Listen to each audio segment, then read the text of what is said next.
नमस्कार, बहुत स्वागत है आपका खबर दोपहर में। आपके साथ मैं हूं सोनाली सिंह और सूत्रों के हवाले से बड़ी खबर। सीएम नीतीश कुमार ने शिक्षा विभाग को निर्देश दिया है कि जल्द शिक्षकों के खाली पदों को भरने का काम किया जाए। तो नीतीश कुमार ने ये बड़ा निर्देश शिक्षा विभाग को दिया है, जिसमें उन्होंने साफ तौर पर कहा कि जल्द ही शिक्षकों के खाली पदों को भरने का काम किया जाए। विपक्ष को बहाली का बेवजह मुद्दा नहीं बनाने दें। नीतीश कुमार की ओर से कहा गया है 7वें फेज के शिक्षक बहाली को लेकर जल्द नियमावली पर मोहर लगाई जाएगी। अगले कैबिनेट की बैठक में नए नियमावली पर मोहर जो है वो लग सकती है। 10 दिसंबर के बाद 7वें फेज के शिक्षक बहाली का विज्ञापन जारी होगा। विधानसभा सत्र से पहले शिक्षा विभाग बहाली की तैयारी करेगी।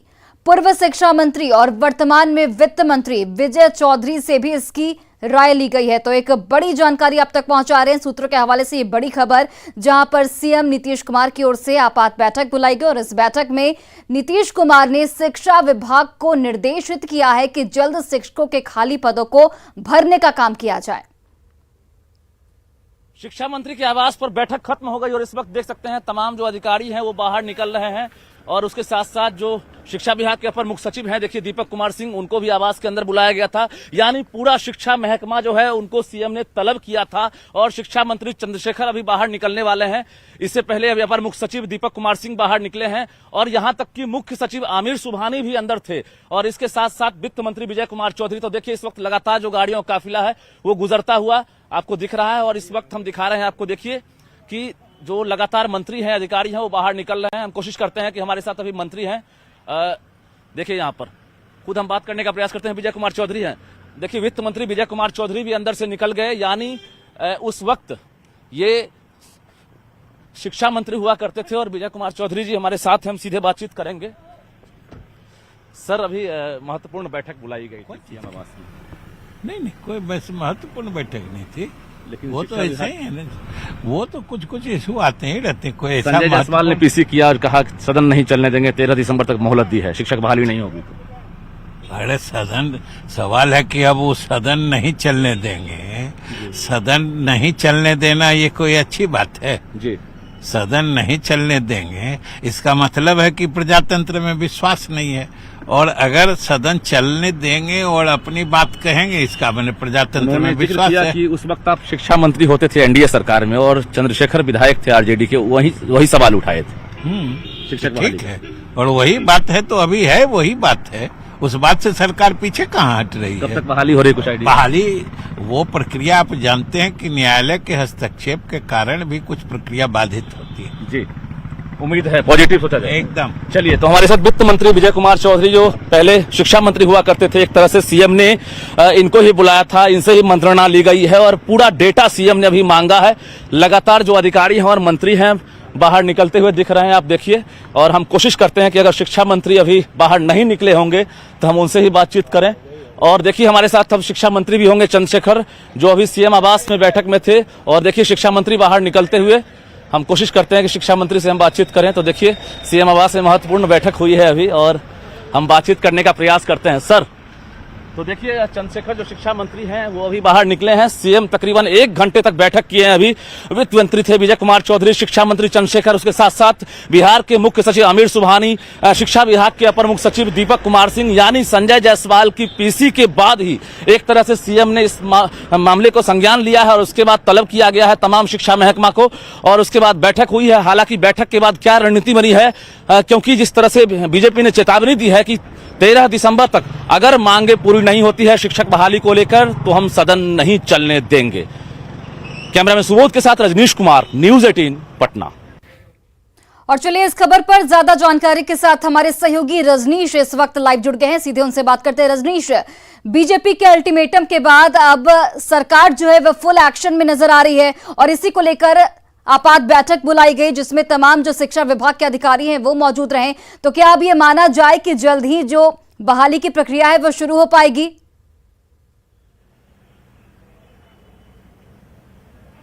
आप बिल्कुल देखिए कि एक तरह से न्यूज 18 प्रमुखता से सुबह से इस खबर को दिखा रहा था और संजय जायसवाल ने पीसी किया और पीसी के बाद सीएम ने पूरे मामले को गंभीरता से लिया और उसके बाद जो बिहार के मुख्य सचिव हैं अमीर सुबहानी, उसके साथ साथ शिक्षा विभाग के मंत्री हों, अपर मुख्य सचिव हों, और उसके साथ बिहार के तत्कालीन जो शिक्षा मंत्री हैं विजय कुमार चौधरी, उनको बैठक में बुलाया। और बैठक में कई रणनीति बनी है। जो सूत्रों के हवाले से खबर आ रही है कि संजय जायसवाल ने जो चेतावनी दी है, अल्टीमेटम दिया है कि 13 दिसंबर तक अगर मांगे पूरी नहीं होती है तो हम सदन नहीं चलने देंगे। तो सीएम ने कहा है कि विपक्ष को बेवजह मुद्दा नहीं बनाने दें, और अगर कहीं पर अड़चन आ रही है उसको दूर करें, और जो नई नियमावली की बात आ रही है अगले कैबिनेट की बैठक में उस पर मुहर लगवाकर जल्द 7वें फेज का विज्ञापन जारी करें। तो कहीं न कहीं जो खबर आ रही है कि 10 दिसंबर के बाद 7वें फेज का विज्ञापन जारी हो सकता है। एक बड़ी खबर न्यूज 18 दे रहा है कि सीएम ने अभी आपात बैठक बुलाई और बैठक में रणनीति बनी है कि 10 दिसंबर के बाद बिहार के शिक्षक अभ्यर्थियों को खुशखबरी मिल सकती है और 7वें फेज का विज्ञापन जारी हो सकता है। प्राइमरी से लेकर +2 के जो अभ्यर्थी हैं, जो सीटेट, बीटेट, एस्टेट पास हैं 2019 से, इंतजार में हैं, आंदोलन कर रहे हैं, आज उनको बीजेपी का समर्थन मिला है। और समर्थन के बाद असर ऐसा हुआ कि सीएम आज अधिकारियों के साथ, मंत्रियों के साथ बैठक करके रणनीति बनाते हैं और उसके बाद उम्मीद है कि दिसंबर में सब कुछ बेहतर होगा। चलिए, बहुत बहुत धन्यवाद रजनीश तमाम जानकारियां देने के लिए। और बड़ी खबर आपको पटना से बताते चले, जहां पर बीपीएससी कार्यालय के बाहर भारी हंगामा हुआ है। रिजल्ट में धांधली के यहां पर आरोप लगाए गए हैं।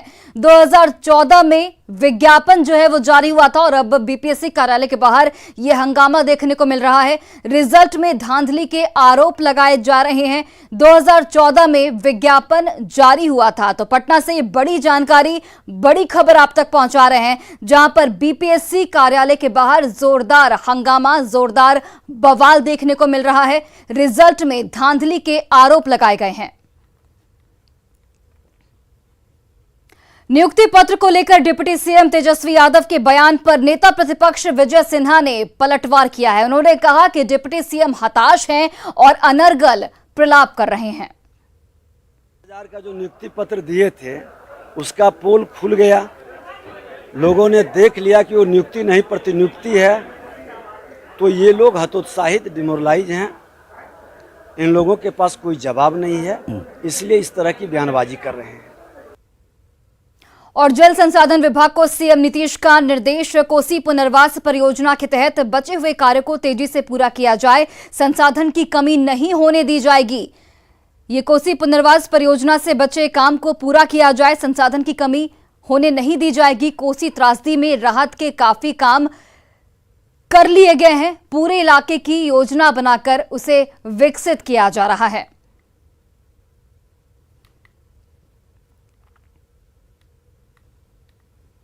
और बड़ी खबर पटना से, जहां पर आरजेडी के सुनवाई कार्यक्रम में भारी हंगामे की खबर सामने आई है। कार्यक्रम में देरी को लेकर लोगों की ओर से यहां पर हंगामा किया गया। 2 घंटे के इंतजार पर भी सुनवाई नहीं हुई और इसी को लेकर जो लोगों में नाराजगी देखने को मिली, नाराज लोगों ने यहां पर जोरदार हंगामा किया है। लोगों को यहां पर आरजेडी नेता जो है वो चुप कराते साफ तौर पर नजर आ रहे हैं। तस्वीरें आप देखिए, जहां पर लोगों की ओर से भारी हंगामा किया जा रहा है। कहा जा रहा है कि 2 घंटे की देरी से कार्यक्रम की शुरुआत हुई और 2 घंटे के इंतजार के बाद भी इस पूरे कार्यक्रम की शुरुआत को लेकर कोई सुनवाई नहीं हो पाई, जिसको लेकर लोगों में साफ तौर पर नाराजगी देखी गई। और यहां पर जो आरजेडी नेता हैं वो बीच बचाव करते हुए नजर आ रहे हैं। आरजेडी नेता जो हैं वो लोगों को यहां पर चुप कराते हुए दिख रहे हैं।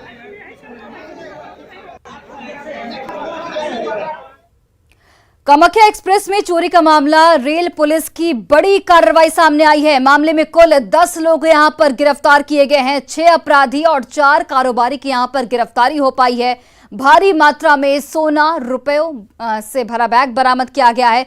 10 नवंबर को ट्रेन में चोरी हुई थी, करोड़ों के सोने की चोरी हुई थी और मनोज जैन के सोने की चोरी यहां पर हुई थी। पटना जंक्शन पर चोरी की इस वारदात को अंजाम दिया गया था, जिसमें पुलिस ने अब कार्रवाई करते हुए 6 अपराधी को गिरफ्तार कर लिया है, जिसमें से 4 कारोबारी भी शामिल हैं। भारी मात्रा में इनके पास से सोना और रुपए बरामद किए गए हैं। 10 नवंबर को चोरी की वारदात को इनकी ओर से अंजाम दिया गया था।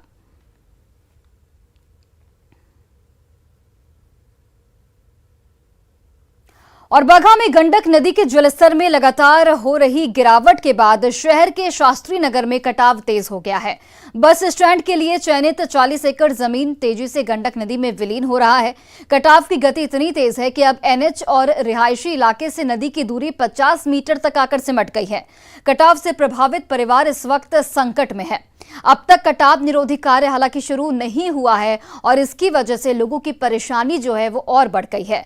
गंडक नदी से हो रहे कटाव का जायजा लिया हमारे सहयोगी मुन्ना राज ने।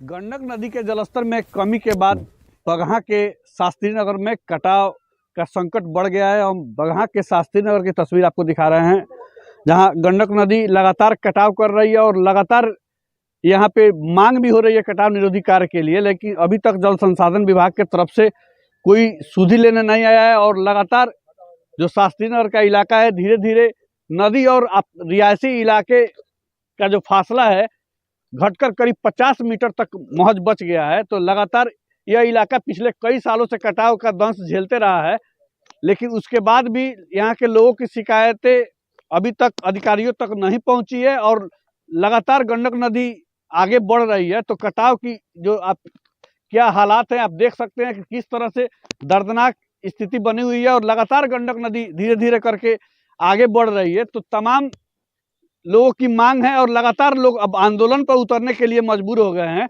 और लगातार जिस तरह से कटाव हो रहा है और यही हालात बना रहा तो एनएच से फासला महज 100 मीटर से भी कम रह जाएगा।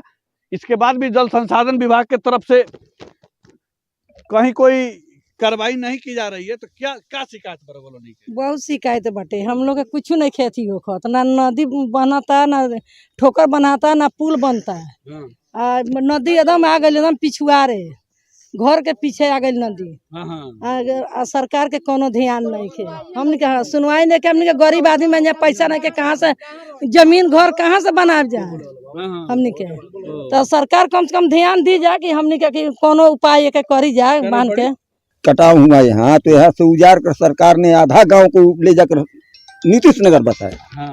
और वही हालात फिर भी नदी का आ गया है। बाकी लोग अब उजाड़ कर कहाँ जाएंगे यहाँ से? तो आप लोग मांग नहीं कर रहे हैं? मांग कर रहे हैं तो सरकार का कोई सुनवाई हो रहा है? जल संसाधन विभाग के अधिकारी अब तक शिकायतों के बाद भी कटाव निरोधी कार्य के लिए नहीं पहुंचे हैं, जिससे लोगों का आक्रोश बढ़ना लाजमी है। मुन्ना राज, न्यूज़ 18, बगहा। और बड़ी खबर आपको नवादा से बताते चले, जहां पर रजौली अनुमंडलीय अस्पताल में डॉक्टर की अनुपस्थिति के कारण प्रसूता की इलाज नहीं होने से मौत हो गई। परिजनों ने अस्पताल में उस वक्त ड्यूटी पर मौजूद डॉक्टर अर्जुन चौधरी पर अनुपस्थित रहने का आरोप लगाया था। शिकायत मिलने पर सिविल सर्जन ने मामले की जांच की और कार्रवाई करते हुए डॉक्टर अर्जुन चौधरी के वेतन पर रोक लगा दी गई है। तो ये बड़ी खबर नवादा से, जहां पर डॉक्टरों की अनदेखी की वजह से डॉक्टरों की मौजूदगी वहां पर नहीं थी, इसकी वजह से एक महिला की यहां पर मौत हो गई है। 8 बजे के बाद इसका तबीयत खराब हुआ तो बाहर से डॉक्टर लाके दिखाया तो बोला ये तो हालत खराब है, इसमें हनन फानन में लाके ऑक्सीजन लगा दिया, लेकिन मरने के बाद ऑक्सीजन क्या काम करेगा? यही तो कैसे कि डॉक्टर की लापरवाही। डॉक्टर था? कोई डॉक्टर नहीं था। कोई डॉक्टर। हाजीपुर पुलिस ने चर्चित टिम्बर व्यवसायी हत्याकांड में शामिल 3 आरोपियों को गिरफ्तार किया है। गिरफ्तारी के बाद आरोपियों ने चौंकाने वाले खुलासे किए हैं। उन्होंने बताया कि नशा करने से मना करने पर हत्या की वारदात को अंजाम दिया गया था। गिरफ्तार आरोपियों में ऋतिक कुमार, भोला कुमार और दीपक कुमार शामिल बताए जा रहे हैं। लोग पकड़े गए हैं जिसका नाम है ऋतिक, भोला एवं दीपक कुमार, और इनके पास से बरामदगी हुई है एक कट्टा, एक देसी पिस्टल, 5 जिंदा कारतूस, लूटा गया 1000 रुपये अंकित जिस पर रहता है चांदी का नोट, और उन अपराधी द्वारा घटना के समय पहने गए कपड़े। और खबर मुजफ्फरपुर से आपको बताते चले, जहां पर रायपुर पुलिस की जांच में बिहार, यूपी और अन्य राज्यों के 128 ट्रकों की चोरी कर फर्जी कागजात से उसे बेचने का मामला सामने आया है। लीज पर लेकर 280 ट्रक गायब करने वाला मास्टरमाइंड सत्येंद्र सिंह मुजफ्फरपुर के लिए निकला था। इस मामले में मुजफ्फरपुर के सदर थाने के यादव नगर मोहल्ले के सत्येंद्र सिंह सहित 8 आरोपियों को गिरफ्तार किया गया है। इसके साथ ही 20 ट्रक इनके पास से जब्त किए गए हैं।